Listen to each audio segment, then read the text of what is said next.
Daniel, you're from Iran. I guess I have this random question. Like, do guys are there any ones that like have a hymen fetish? Because like they cut them off or that kind of thing? Yeah. Okay, just curious. Interesting things of Muslim countries. So, by the way, on cults.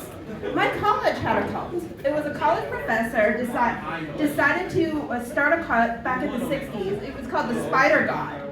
And like, I was kind of disappointed about the cult. He just got a bunch of like women together, and they took a bunch of pictures. They're like, he's a spider god. His mind controls everything through webs.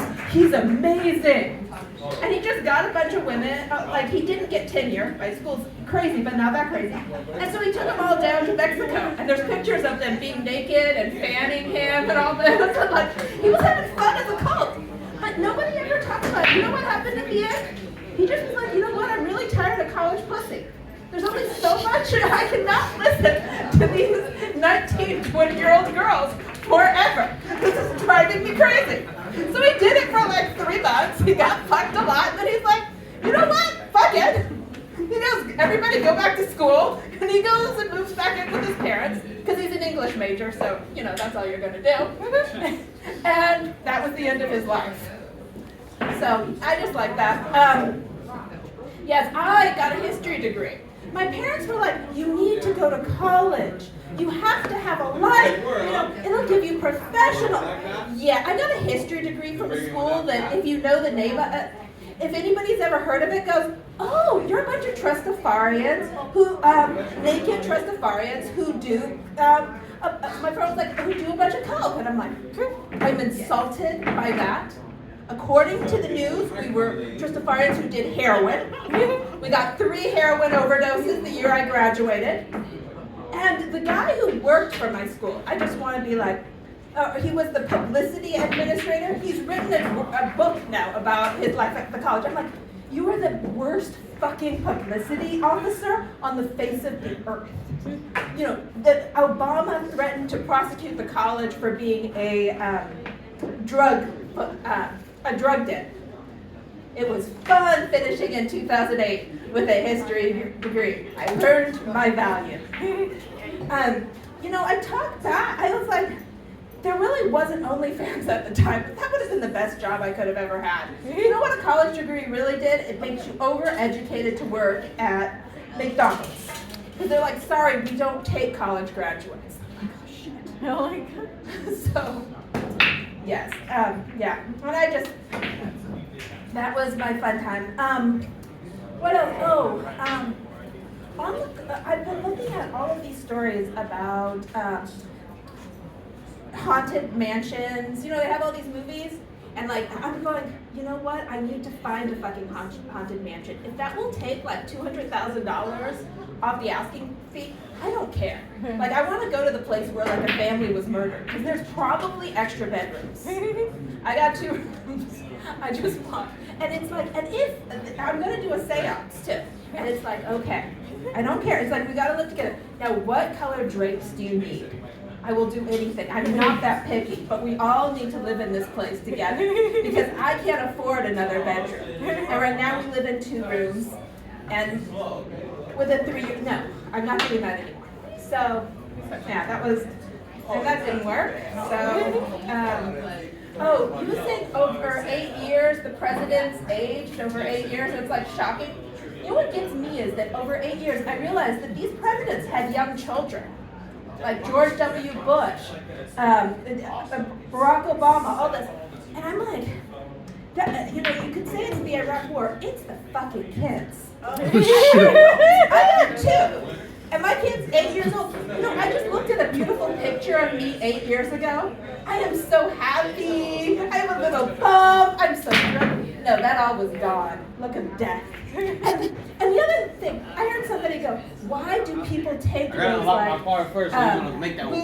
photos of them in their underwear? Women take it while you're pregnant. They're like, I don't like that. It's this is taking your last photo. This is like taking a picture of the Twin Towers right as they're getting bombed. They may not look good, but they're not going to look any better.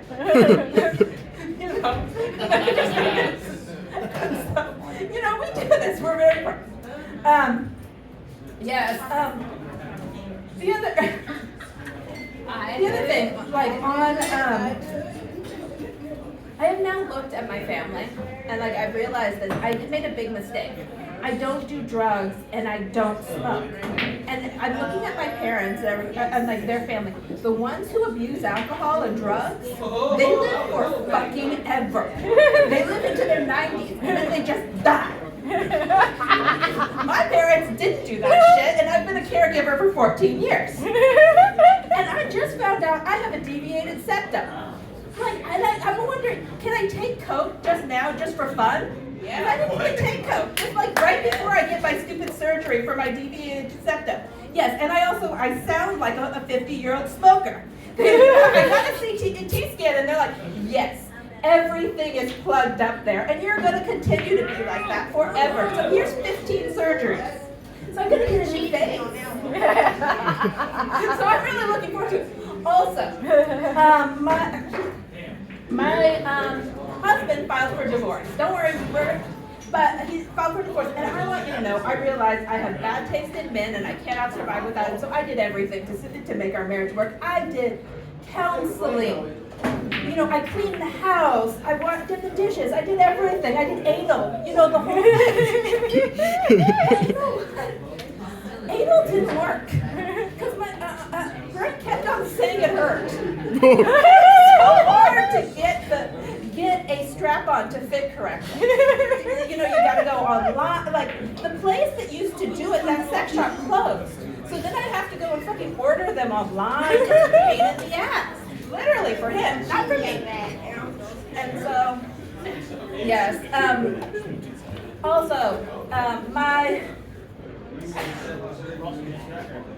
I do love my children, and I have to remind myself of this. But they got together, and they decided we were driving to Southern California, and the two of them screamed together, "Drive off a cliff." Repeatedly for 2 fucking hours. And I was like, no, we're not adding 2 hours to our trip for me to find a fucking cliff. Because it's I-5 and there are no cliffs. But, you know, I'm like, if you want, you know, I can just crash the car. And I was like, I could crash the car. But they're in their car seats and they're probably going to make it, God damn it. It's going to be me who doesn't make it. I only want us to be child-free. And I say this while I desperately want another kid. I've been like, I want another child. And my husband thinks that I'm insane because I'm at the end. And I'm like, you know what, let's do IVF and let's save eggs so we can have babies every 5 years forever. Yeah, my husband's face is like, what the fuck? He's like, this 3-year-old, he's like, I'm done. I'm working on it. We're going to get another one, hopefully. So, yeah, I'm going to go crazy. No. And so, I don't know. I don't know if I cried. Oh, am I good? Or no? Oh, I'm done? Yeah. Okay, thank you. Woo!